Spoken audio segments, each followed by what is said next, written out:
নামাজের সালাম ফেরানোর পরে আল্লাহ তাআলার ৩টি নাম যদি আপনি ৭ বার পড়তে পারেন, আপনি কখনো কারো মুখাপেক্ষী হবেন না।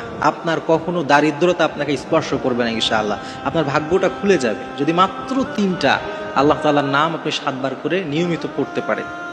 কারণ আল্লাহ তাআলা পবিত্র কালামুল্লাহ মাজিদের মধ্যে বলেছেন, ওয়ালাহু আসমাউল হুসনা ফাদউহু বিহা।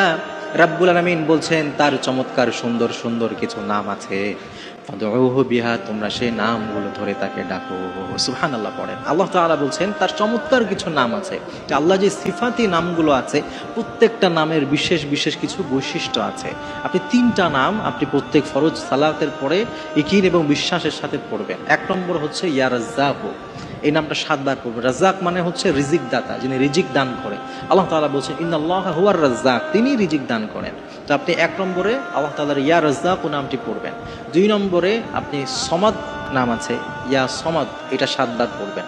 সমাদ মানে আপনি সূরা ইখলাস খুলেন, আপনি পেয়ে যাবেন কুল হুয়াল্লাহু আহাদ আল্লাহুস সমাদ। আল্লাহ তাআলা হচ্ছেন এমন একজন সত্তা যিনি অমুখাপেক্ষী। তো আপনি যদি এই নামটি পড়তে পারেন, আল্লাহ তাআলাও আপনাকে পুরো পৃথিবী থেকে অমুখাপেক্ষী করে দেবে ইনশাআল্লাহ।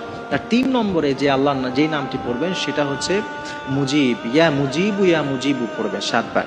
ইয়া মুজিবু মানে, মুজিব মানে হচ্ছে যিনি দোয়া কবুল করেন। তো আপনি প্রথমে আল্লাহর কাছে রিজিকের জন্য দোয়া করেছেন, এরপরে অমুখাপেক্ষিতার জন্য দোয়া করেছেন, সর্বশেষ আপনি ইয়া মুজিবু বলে ৭ বার পড়ে আল্লাহ তাআলাকে বলেন যে হে আল্লাহ, আমি যেটা পড়েছি এটা আপনি কবুল করে নেন। সুবহানাল্লাহ। এইভাবে আপনি যদি নিয়মিত ৭ বার করে এই যে ৩টা নাম বললাম আপনি নামাজের পরে পড়তে পারেন, দেখবেন আপনার মধ্যে চেঞ্জ আসছে। আপনার যদি নামাজের সময় না হয়, আপনি যখন মন চায় হাঁটতে চলতে আপনি ৩টা নাম বেশি বেশি পড়বেন, ইনশাআল্লাহ তাআলা আল্লাহ আপনার ভাগ্য খুলে দিবে।